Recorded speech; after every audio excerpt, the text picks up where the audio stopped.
Hello दोस्तों, कैसे हैं आप सभी। आशा करता हूँ आप सभी अच्छे होंगे और अपने पढ़ाई में लगे हुए होंगे। जैसा कि आप जानते हैं कि यूपी बोर्ड कक्षा 12 की परीक्षाएं शुरू होने वाली हैं। कब? फरवरी में।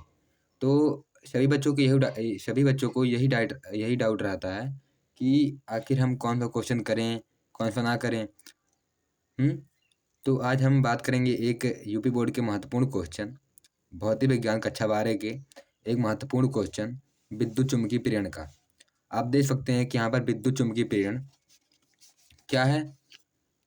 विद्युत चुम्बकीय प्रेरण क्या है, फैराडे के नियम समझाइए। और ये क्वेश्चन 5 नंबरों के लिए आता है। आप देख सकते हैं 2019, 20, 22, 23, 24 और सिर्फ एक ही सेट पे नहीं, आप जानते हैं कि यूपी बोर्ड में कई सेट बनते हैं। उन सेटों में से कई सेटों में ये क्वेश्चन दोहराए जाते हैं। हालांकि ये क्वेश्चन अथवा करके आते हैं, लेकिन ये क्वेश्चन उतना कठिन भी नहीं है। इसलिए हम इसे क्या करते हैं, आज गहराई से समझ लेते हैं। तो चलिए शुरू करते हैं। अभी मैं आपको हैंड रिटन नोट यहाँ पर लिखा हुआ हूँ, इसको दिखाने से पहले मैं आपको यहाँ शार्प और क्लीन पेज पे समझाने वाला हूँ कि आखिर विद्युत चुम्बकीय प्रेरण क्या था, कैसे हुआ, क्या हुआ। तो चलिए शुरू करते हैं। उससे पहले अगर आप हमारे चैनल पर नए हैं तो प्लीज़ सब्सक्राइब कर दीजिएगा और लाइक भी कर दीजिएगा और बेल आइकन प्रेस कर लीजिएगा, ताकि हमारा कोई भी वीडियो आए तो आपको जल्दी से जल्दी प्राप्त हो जाए। तो चलिए शुरू करते हैं। बात करते हैं विद्युत चुम्बकीय प्रेरण का। विद्युत चुम्बकीय प्रेरण, इसे इंग्लिश में कहा जाता है इलेक्ट्रोमैग्नेटिक इंडक्शन। तो विद्युत चुम्बकीय प्रेरण, आप नाम से लग रहा होगा कि क्या भद्दा सा नाम है, लेकिन आप अगर ध्यान से देखोगे तो ये बहुत बहुत ही प्यारा नाम है। कैसे? विद्युत मतलब आप जानते ही हैं, विद्युत मतलब इलेक्ट्रिक, विद्युत मतलब विद्युत, आप जानते ही हैं। और चुंबकीय, इसके बारे में आप पढ़ ही चुके हैं कि आखिर विद्युत क्या होता है, चुंबक क्या होता है। अब बात करते हैं इस शब्द प्रेरण क्या होता है। आखिर प्रेरण जो शब्द आया है, ये प्रेरित होने से आया है। प्रेरित, प्रेरण यानी किसी से प्रेरित हो जाना। देखिए आप लोग देखते होंगे कि कोई काम आप करते हैं, किसी को देख लेते हैं कि ये ऐसा काम कर रहे हैं तो हमें भी ऐसा काम करना चाहिए। तो ये क्या होता है, आप उससे उनसे क्या हुए, प्रेरित हो गए। यानी उनसे आप प्रेरणा प्राप्त कर लिया और उनके उसी के अनुसार आप भी काम करना शुरू कर दिए। तो इसमें होता क्या है, ये वैज्ञानिक थे हमारे माइकल फैराडे। माइकल फैराडे, ये माइकल फैराडे जो थे, ये इसी बात पर कार्य कर रहे थे। तो इन्होंने लिया था एक विद्युत परिपथ। मान ले रहे हैं यहाँ पर कोई विद्युत परिपथ है, ये कैसे माना जाए, ठीक है, ये कुछ ऐसा मान लिया हमने। और यहाँ पर कोई बल्ब कोई हमने बल्ब लगा दिया है। उन्होंने क्या किया, एक कुंडली लगा दी यहाँ पर। ये क्या है, एक कुंडली है और ये क्या है, एक बल्ब है। तो उन्होंने क्या किया, ऐसे जानते हैं कि वैज्ञानिक जो भी वैज्ञानिक होते हैं उनका काम ही होता है रिसर्च करना। तो वे काम कर रहे थे, उन्होंने क्या लिया, एक कुंडली लिया, कई लोग थे इसमें, कुंडली लिया और एक बल्ब लगा दिया। सेल नहीं था इसमें, कोई बात नहीं, सेल नहीं था। अब आप लोग सोच रहे हैं अगर सेल है ही नहीं, बैटरी है ही नहीं, तो बल्ब जलेगा कैसे। तो उनको भी यही लग रहा था कि बल्ब नहीं जलेगा। लेकिन उन्होंने क्या लिया, एक यहाँ से एक चुंबक लिया, दंड चुंबक, दंड चुंबक, ठीक है। उन्होंने क्या किया कि जब इस चुंबक को उठाया, ये ऐसे उठाया, फिर ऐसे करके यहाँ ले आए। तो ऐसे उन्होंने जब उठाया और यहाँ पर लेकर आए, इस तरह गति कराते हुए, यानी यस धक्का देते हुए, तो जब ये यहाँ से लेकर आए, यहाँ से गुजारे, इधर पार लेकर चले आए, यानी यस। तो उन्होंने देखा, जब तक उन्होंने जो भी चुंबक था, जब उन्होंने चुंबक को गति कराया, यानी आगे इस कुंडली के आगे पीछे किया चुंबक को, तो जैसे ही आगे गया, उन्होंने देखा क्या, जो बल्ब थी वो जल गई। अब वो आश्चर्य में पड़ गए कि आखिर बैटरी तो है ही नहीं, तो आखिर बल्ब जला कैसे। फिर उन्होंने क्या किया कि यहाँ से लेकर आए थे, अब की बार क्या किया, ये जो भी हमारा ये दंड चुंबक था, यहाँ पर नजदीक रखे हुए थे, यहाँ पर नजदीक पास में ही। अब की बार दूर लेकर चले गए। जैसे ये दूर लेकर गए, तो भी देखा उन्होंने चुंबक, जो भी बल्ब हमारा था वो जल गया। अब ये आश्चर्य में पड़ गए कि आखिर हुआ ऐसा कैसे। तो इसी बात पर क्या किया, उन्होंने अध्ययन किया, गहराई से अध्ययन किया कि आखिर कैसे क्या हो रहा है। तो उन्होंने क्या कहा, उन्होंने एक शब्द दिया, विद्युत चुंबकीय प्रेरण, यहाँ लिखा हुआ है विद्युत चुंबकीय प्रेरण। अब हम जानने वाले हैं, आप जान गए कि इसके पीछे जो भी हिस्ट्री थी, इसका इतिहास जो था, आप जान ही गए हैं कि इसके पीछे जो भी इतिहास था वो आप जान गए हैं कि माइकल फैराडे ने कैसे क्या किया था। अब बात करते हैं कि अगर विद्युत चुंबकीय प्रेरण आ जाए तो आप ऐसे लिखेंगे नहीं, तो उसके लिए लिखना कैसे है। तो अभी हम लिखने वाली बात बाद में देखते हैं। अभी देखते हैं आखिर विद्युत चुम्बकीय प्रेरण है तो आप समझ गए हैं ना कि विद्युत चुम्बकीय प्रेरण क्या होता है। तो विद्युत चुम्बकीय प्रेरण क्या है, जब किसी बंद, ये क्या है, एक बंद परिपथ है, जब किसी बंद परिपथ के चुम्बकीय फ्लक्स में परिवर्तन किया जाता है तो उसमें क्या होता है, एक धारा, आप देखें धारा बहने लगी ना, एक धारा बहने लगी तथा क्या विद्युत वाहक बल उत्पन्न हो जाता है, जिन्हें प्रेरित विद्युत वाहक बल तथा प्रेरित विद्युत धारा कहा जाता है। तो अभी उस बात को छोड़ते हैं, अभी बात करने की, अगर माइकल फैराडे ने दिया इसे, हाँ, विद्युत चुम्बकीय प्रेरण अगर दिया तो आप जान गए ना विद्युत चुम्बकीय प्रेरण क्या होता है, किसी से प्रेरित हो जाना। हाँ, तो प्रेरित होकर क्या किया, ये इसमें धारा बहने लगी, चुंबक से प्रेरित हो गया और धारा बहने लगी इसमें। तो आखिर ये सभी कैसे क्रियाएं हुई, तो इन सभी के बारे में रिसर्च करके एक वैज्ञानिक थे हमारे, जो मैंने बताया यहाँ पर, माइकल फैराडे। तो उन्होंने क्या किया, अपना 2 नियम दिया, इस पर 2 नियम दे दिया। पहला नियम जिसको कहा जाता है प्रथम नियम, एक को कहा जाता है क्या, प्रथम नियम, और एक को कहा जाता है हमारा दूसरा नियम। और ये नियम आप देखोगे जब मॉडल पेपर लेकर तो कई बार आए हैं, विद्युत चुम्बकीय प्रेरण के फैराडे से संबंधित जो भी नियम है वो कई बार आए हैं। तो बात करते हैं प्रथम नियम क्या है, दूसरा नियम क्या है। देखिए प्रथम नियम क्या था, तो प्रथम नियम उन्होंने बताया, ये जो विद्युत चुम्बकीय प्रेरण का परिभाषा नहीं है वही उन्होंने बता दिया। उन्होंने कहा कि यदि किसी देखिए यदि किसी बंद परिपथ के, यही जो उनका परिभाषा दिए थे वही यहाँ पर रख दिए, यदि किसी बंद परिपथ के चुंबकीय फ्लक्स में परिवर्तन किया जाता है तो उसमें एक विद्युत वाहक बल उत्पन्न हो जाता है। अगर परिपथ बंद है तो उसमें क्या होती है, धारा बहने लगती है, जिन्हें प्रेरित विद्युत वाहक बल तथा प्रेरित विद्युत धारा कहा जाता है। ये क्या था, प्रथम नियम था। अब अगर उन्होंने बता दिया कि आखिर प्रेरित विद्युत वाहक बल होता है, प्रेरित धारा होती है, तो लोगों ने पूछा कि अगर हमारा प्रेरित विद्युत वाहक बल उत्पन्न हो रहा, मान लीजिए हमारा ई प्रेरित विद्युत वाहक बल है, तो अगर ये उत्पन्न हो रहा है तो इसका कैसे ज्ञात करेंगे, आखिर किस इसका परिमाण क्या होगा, इसकी दिशा क्या होगी, हाँ, तो ये सब ज्ञात करना पड़ेगा। तो कारण आप जान गए हैं कि चुंबकीय फ्लक्स में परिवर्तन के कारण क्या होता है, विद्युत वाहक बल उत्पन्न हो जाता है, प्रेरित विद्युत वाहक बल। अब बात करते हैं आखिर उसका परिमाण कितना होगा। देखिए मान रहे हैं यहाँ पर कोई कुंडली थी, ये कुंडली कोई भी थी, जो भी कुंडली हमारा मान रहे हैं यहाँ पर, और कुंडली थी और इसमें धारा बह रही है चाहे ना बह रही, जो भी हो, अगर चुंबक लेकर आते हैं आप यहाँ पर NH, तो इसके चुंबकीय फ्लक्स में मान रहे हैं परिवर्तन डेल्टा फाई का हुआ, कितने समय में, डेल्टा टी समय में। तो उन्होंने बताया कि यदि किसी कुंडली में डेल्टा टी समय में डेल्टा फाई चुंबकीय फ्लक्स में परिवर्तन होता है, अब उसके कई कारण हो सकते हैं, आप चुंबक गति करा दें या इसका आकार छोटा कर दें, धारा कम अधिक बहा दें, तो कोई भी कारण हो सकता है, अभी कारण हम बाद में जानेंगे। तो उन्होंने बताया कि जो भी प्रेरित विद्युत वाहक बल होगा वो चुंबकीय फ्लक्स में परिवर्तन के ऋणात्मक दर के बराबर होगा, यानी माइनस डेल्टा फाई बाई, और बी होता है यानी चुंबकीय फ्लक्स में परिवर्तन डेल्टा टी, ये उन्होंने बताया यहाँ पर। और धारा के लिए बताया कि जो धारा होगा हो जाएगा, अगर इस कुंडली का जो भी प्रतिरोध आर हो जाए, कैपिटल आर हो, तो हो जाएगा 1/r माइनस में और delta phi by delta t. ये उन्होंने बताया क्या है, प्रेरित विद्युत वाहक बल और प्रेरित विद्युत धारा का जो भी परिमाण ज्ञात करने की विधि है वो बता दिया। अब बात करते हैं दिशा का क्या होगा। दिशा का क्या होगा, देखिए ध्यान से समझिएगा, जो भी प्रेरित विद्युत वाहक बल की दिशा होगी, प्रेरित विद्युत वाहक बल की दिशा होगी, वह कुंडली में बहने वाली धारा के विपरीत होती है। अब इसके दो हैं। पहली बात, अगर धारा बह रही है, इतना जानिए कि जो भी चुंबकीय फ्लक्स में परिवर्तन है वो क्या करेगा, जो भी प्रेरित विद्युत वाहक बल है और प्रेरित धारा है, वो क्या करेगी, जो आपकी कुंडली में धारा बह रही थी, अगर वो क्या करे, अगर बढ़ रही है तो ये उसका विरोध करेगी, अगर घट रही है तो उसे बढ़ाने का कार्य करेगी। यानी देखिए अगर मान ले रहे हैं यहाँ पर हमारा कोई कुंडली है, ये कोई कुंडली है, अगर आप यहाँ सेल्फ अटैच कर दे रहे हैं यहाँ पर अपना, और यहाँ पर हम कुंडली यहाँ पर लगा दे रहे हैं कुंजी भी। अब देखिए कुंजी हम बंद किए, धारा यहाँ से बह रही है, और यहाँ पर धारा नियंत्रण मान लगा दे रहे हैं हम, धारा नियंत्रण लगा दिए कि हम धारा को बढ़ा घटा सकते हैं। मान लेना धारा भी इस तरह बह रही है अपना, इस तरफ बह रही है, और धारा अगर बढ़ रही है, अगर धारा बढ़ेगी तो जो भी प्रेरित विद्युत वाहक बल होगा, मतलब प्रेरित विद्युत वाहक बल और प्रेरित विद्युत धारा जो होगी ये इसका विरोध करेगी, यानी इसको कम करने का कार्य करेगी। तो इसकी दिशा ऐसी हो जाएगी, इसको कम करने का कार्य करेगी, विरोध करेगी। और अगर धारा घटेगी तो ये क्या करेगी, इसको बढ़ाने का कार्य करेगी, यानी इसी की दिशा में हो जाएगी।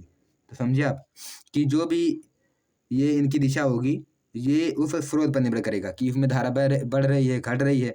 देखिए जो भी होगा जो भी ये कार्य करते हैं वो चुंबकीय फ्लक्स में परिवर्तन के विरोध, यानी चुंबकीय फ्लक्स में परिवर्तन ना होने पाए।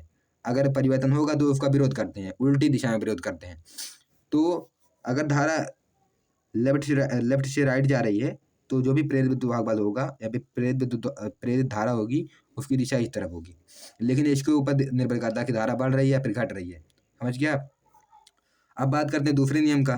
तो दूसरा नियम जो है इसे लेंज का नियम भी कहा जाता है। क्या? लेंज का नियम भी कहा जाता है, इसे लेंज का नियम भी कहा जाता है। तो आखिर लेंज ने क्या बता दिया और फैराडे ने क्या बता दिया? देखिए फैराडे और लेंज दोनों कार्य कर रहे थे इस पर, दूसरे नियम पर। तो उन्होंने देखा क्या कि जो भी हमारा चुंबकीय फ्लक्स में परिवर्तन है, चुंबकीय फ्लक्स में परिवर्तन और जो हमारा प्रेरित विद्युत वाहक बल है और प्रेरित विद्युत धारा जो होती है, प्रेरित धारा और प्रेरित विद्युत वाहक जो बल है ये क्या करते हैं, जिससे उत्पन्न होते हैं उसी का विरोध करते हैं। क्या? जिससे उत्पन्न, यानी जिससे उत्पन्न होंगे, जिससे उत्पन्न उसी का विरोध करेंगे, उसी का विरोध, यानी जो उन्हें पैदा किया है उन्हीं को क्या करेंगे, उन्हीं का विरोध करेंगे, उन्हीं के उल्टा काम करने लगेंगे। तो ये नियम आपने क्या किया, समझ लिया। अब हम देखते हैं कि जो इसका हैंड रिटन नोट्स है वो आप देख लीजिए बढ़िया से। तो देखिए शुरू करते हैं। यहाँ पर विद्युत चुम्बकीय प्रेरण क्या है, फैराडे के नियम समझाइए। 5 मार्क का है, आप देख सकते हैं यहाँ पर कितनी बार आया है। अब देखते हैं माइकल फैराडे ने अपना एक प्रयोग किया जिसमें उन्होंने एक बद्ध परिपथ के चुंबकीय फ्लक्स में क्या किया, परिवर्तन कराया। जैसे मैंने बताया यहाँ पर परिवर्तन कराया। तो उन्होंने देखा क्या देखा, उन्होंने देखा कि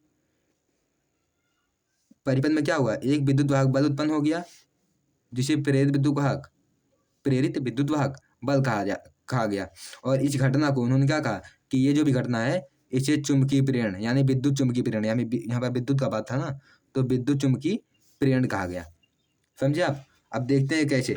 देखिए मान लेना यहाँ पर कोई लूप है और यहाँ पर ये अटैच है, यहाँ पर इसके 2 सिरा यहाँ पर अटैच है और यहाँ पर गैल्वेनोमीटर लगा हुआ है। अगर किसी चुंबक के यंत्र को लेकर आया जाता है तो ये देखिए ये जो है ये सिरा ये इस तरफ का है, उस तरफ का मत मानिएगा, ये जो भी सिरा इस तरफ का है। तो हम इस तरफ से देखते हैं, कुछ इस तरफ से ये सिरा इस तरफ का है और ये जो भी सिरा ये इस तरफ का है, यानी कि जो यंत्र सिरा है ये इस तरफ नहीं आ रहा है, ये तो हमारे बाएं तरफ का सिरा है और दाएं तरफ का जो सिरा है उसके नीचे है। यानी जो भी अगर हम यहाँ पर लेकर आते हैं चुंबक को, यंत्र को, तो ये इसका विरोध करेगा, कुंडली जो भी हमारा लूप है ये विरोध करेगा। तो अपने आप को जो भी इसका दायां भाग था उसको यन बनाएगा। तो अगर उसका यन भागू वाला होगा तो इसका जो ये वाला सिरा है बायां वाला तो यस हो जाएगा, यानी साउथ पोल की तरह व्यवहार करेगा। और अगर साउथ पोल की तरह व्यवहार करेगा तो अगर हम बाएं तरफ से देखते हैं तो हमें धारा कैसी दिखेगी, हमें धारा क्या क्लॉकवाइज दिखाई देगी, यानी दक्षिणावर्त दिखाई देगी। तो हमने दक्षिणावर्त बना दिया है और यहाँ पर देखें जो भी हमारा वो है इस तरफ चला जाएगा। समझे आप? तो ये चुंबक की गति आप देख सकते हैं, हम लोग चुंबक लेकर आया तो ये यन इस तरफ आया। देखिए जो भी होगा लूप होंगे चाहे कुंडली होंगे, ये क्या करेंगे, चुंबकीय फ्लक्स का परिवर्तन करेंगे। यानी अगर आप यन ध्रुव लेकर आओगे तो यस की तरफ व्यवहार करेंगे, अगर लाओगे तब। अगर आप ले जाते तो क्या होता, अगर यहाँ पर यस होता तो यहाँ पर यन हो जाता। समझे आप? अब आप देख सकते हैं यहाँ पर 1 मिनट। अब देखिए यहाँ पर विद्युत चुंबकीय प्रेरण को समझाने के लिए माइकल फैराडे ने क्या किया, अपना 2 नियम दिया। जैसा मैंने बताया अभी कि उन्होंने क्या किया, अपना 2 नियम दिया था, प्रथम नियम द्वितीय नियम। तो देखते हैं। तो उन्होंने क्या बताया कि प्रथम नियम के अनुसार देखिए, फैराडे के प्रथम नियमानुसार किसी बद्ध परिपथ के चुंबकीय फ्लक्स में परिवर्तन हो तो उसमें एक विद्युत वाहक बल उत्पन्न हो जाता है जिसे प्रेरित विद्युत वाहक बल कहा जाता है, तथा यदि परिपथ बंद हो तो उसमें धारा बहने लगती है जिसे प्रेरित विद्युत धारा कहा जाता है। तो मैंने बताया ना, तो आप इसको नोट कर लीजिएगा। आप जो है स्क्रीनशॉट ले लीजिए इसका। ले लिया आपने? चलिए आगे बढ़ते हैं। अब इसका द्वितीय नियम देखते हैं।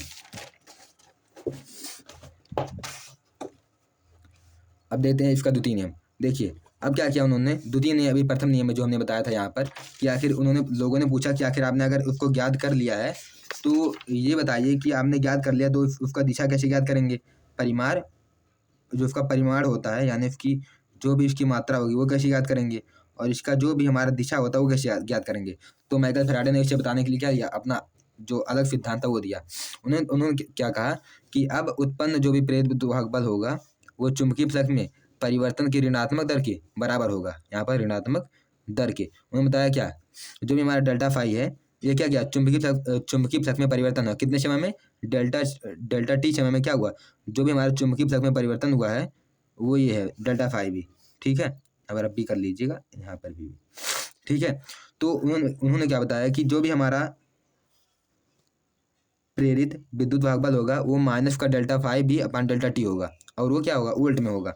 अब अगर प्रेरित धारा की बात करते हैं तो अगर कुंडली का या फिर जो लूप का प्रतिरोध होगा उससे आर से भाग कर देंगे और हमारा एम्पियर में धारा निकल जाएगा।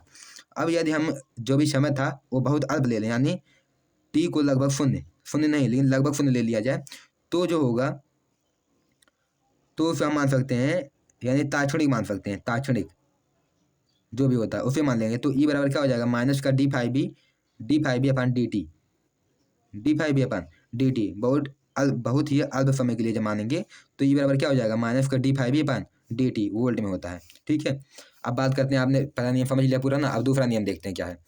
दूसरा नियम, फैराडे के द्वितीय नियमानुसार प्रेरित विद्युत वाहक बल व प्रेरित विद्युत धारा सदैव उसी का विरोध करते हैं। मैंने क्या बताया कि ये उसी का विरोध करते हैं जिन्हें उन्हें पैदा किया है, उसी का विरोध करने लगते हैं। जो उसी का करते हैं, पैदा करता है, अर्थात चुंबकीय फ्लक्स में, यानी जो देखिए मैंने क्या बताया कि जो चुंबकीय फ्लक्स में परिवर्तन होगा तभी धारा बहेगी और तभी प्रेरित विद्युत वाहक बल उत्पन्न होगा। तो अगर चुंबकीय फ्लक्स में परिवर्तन होगा ही नहीं तो धारा उत्पन्न कहाँ से होगी।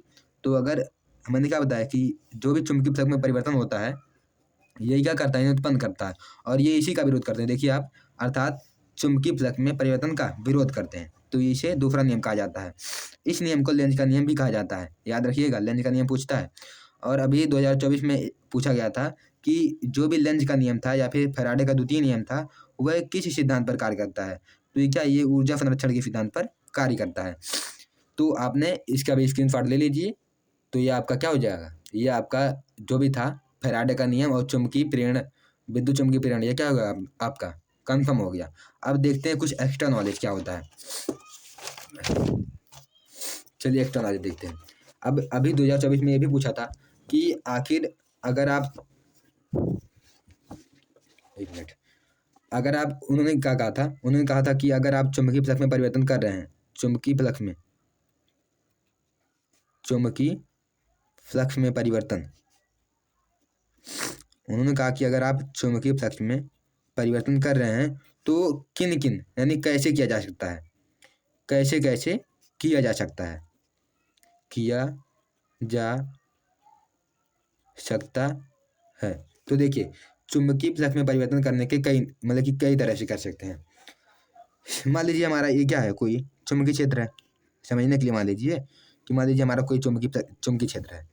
अगर इसमें हम क्या करते हैं, कोई यहाँ पर कोई लूप लेकर जाते हैं, अगर हम इस तरह इसको क्या करेंगे, गति कराते लेकर जाएंगे तो इसमें क्या होगा, इसके चुंबकीय फ्लक्स में परिवर्तन होगा तो धारा बहेगी। तो धारा जो भी पहला ले सकते हैं कि अगर हम इसका क्या करें, इसका जो भी आकार है, यानी क्षेत्रफल घटाने या बढ़ाने से, क्षेत्रफल घटा या बढ़ाकर, अब क्षेत्रफल घटा या बढ़ाकर कैसे कर सकते हैं, देखिए आपने क्या बढ़ा, अभी ई बराबर क्या होता है, माइनस का delta five B upon delta t. तो फाइव बी यहाँ पर अगर है तो आप जानते हैं कि फाइव बी बराबर क्या होता है, बी इंटू ए होता है और कॉस थीटा होता है, बी इंटू ए कॉस थीटा। तो अगर ए है यहाँ पर, ए अगर ए का मान कम करेंगे या फिर अधिक करेंगे तो इसमें परिवर्तन हो जाएगा। तो अगर आप क्षेत्रफल घटाएंगे या बढ़ाएंगे तो क्या होगा, जो भी चुंबकीय फ्लक्स में परिवर्तन हो जाएगा, और अगर चुंबकीय फ्लक्स में परिवर्तन होगा तो क्या हो जाएगा, धारा बहने लगेगी, यानी प्रेरित विद्युत वाहक बल उत्पन्न हो जाएगा। तो पहला क्या हो जाएगा, क्षेत्रफल घटा या बढ़ाकर क्या करेंगे, आप चुंबकीय फ्लक्स में परिवर्तन कर सकते हैं। दूसरी बात कि आप धारा को घटाए बढ़ाकर, धारा को बहने वाली धारा को, जो भी आपकी धारा बह रही है या फिर नहीं बह रही हो, जो भी हो, बहने वाली धारा को घटाया बढ़ाकर, घटाया बढ़ाकर। देखिए अगर आपकी धारा बहेगी, धारा, तो अगर आप धारा में परिवर्तन करेंगे तो क्या हो जाएगा, चुंबकीय फ्लक्स में भी परिवर्तन हो जाएगा। क्योंकि आप जानते हैं बी बराबर क्या होता है, जो भी अगर आप देखेंगे लूप के लिए होता है तो क्या होता है, mu not I upon 2a होता है। अगर आप धारा में परिवर्तन करेंगे तो क्या होगा, बी में परिवर्तन होगा, और अगर बी में परिवर्तन हुआ तो क्या हो जाएगा, पूरे चुंबकीय फ्लक्स में परिवर्तन हो जाएगा। तो इस प्रकार क्या कर सकते हैं आप, दूसरा मेथड क्या है, धारा में परिवर्तन करके। तीसरी बात आप करेंगे जो भी चुंबकीय क्षेत्र में परिवर्तन करके, चुंबकीय क्षेत्र में परिवर्तन करके। अगर आप चुंबकीय क्षेत्र में परिवर्तन करेंगे, आप देख सकते हैं यहाँ पर चुंबकीय क्षेत्र, यहाँ पर अगर आपका मान, इसका मान घटा दे रहे हैं फिर बढ़ा दे रहे हैं, तब भी क्या हो जाएगा, चुंबकीय अगर क्षेत्र में परिवर्तन होगा तो क्या हो जाएगा, चुंबकीय फ्लक्स में परिवर्तन होगा। और अगर चुंबकीय फ्लक्स में परिवर्तन हुआ तो क्या हो जाएगा, हमारा विद्युत, जो भी प्रेरित विद्युत वाहक बल था उत्पन्न हो जाएगा। चौथा मेथड कि आप लूप के पास चुंबक की गति करा के, चुंबक की गति करा के, अभी जैसा मैंने बताया कि यहाँ पर देख सकते हैं आप कि मैंने क्या किया, चुंबक लेकर आया था, तो जब चुंबक लेकर आप आएंगे तो क्या हो जाएगा, ये नॉर्थ पोल और ये साउथ पोल की तरह व्यवहार करेगा। अगर नॉर्थ पोल और साउथ पोल की तरह व्यवहार किया तो क्या हो जाएगा, इसमें इसके चुंबकीय फ्लक्स में परिवर्तन होगा। अगर चुंबकीय फ्लक्स में परिवर्तन हुआ तो क्या हो जाएगा, यहाँ पर क्या विभवांतर उत्पन्न हो जाएगा, प्रेरित विद्युत वाहक बल जिसे कहा जाता है। और अगर प्रेरित विद्युत वाहक बल उत्पन्न हो जाएगा तो क्या हो जाएगा आपका, अगर प्रेरित विद्युत वाहक बल उत्पन्न हुआ तो आपका जो भी है वो वहाँ पर अगर परिपथ बंद हुआ तो धारा भी बहने लगेगी। तो आप समझ गए ना, पहला क्या, क्षेत्रफल को घटाया बढ़ाकर, दूसरी बात बहने वाली धारा को घटाया बढ़ाकर, तीसरी बात चुंबकीय क्षेत्र में परिवर्तन करके, और चौथी बात लूप के पास चुंबक की गति करा के। इतना आपने समझ लिया तो आपका पूरा क्रिस्टल एंड क्लियर हो गया। तो अगर आपको पूरा सही से समझ आया है तो आप यहाँ पर स्क्रीनशॉट पे से ले सकते हैं, मैं दिखा दे रहा हूँ आपको एक बार।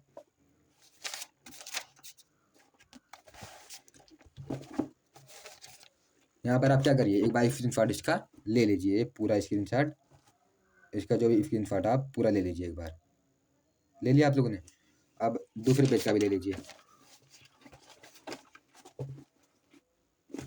एक मिनट, यहाँ पर आप दूसरे पेज का भी स्क्रीनशॉट ले लीजिए। ले लिया, ठीक है। अगर आपको वीडियो समझ में आई, आपका जो भी इसका डाउट था वो क्लियर हो गया हो, तो क्या कीजिए, आप जो भी हमारा चैनल है उसको सब्सक्राइब कर लीजिएगा। ठीक है, ओके बाय।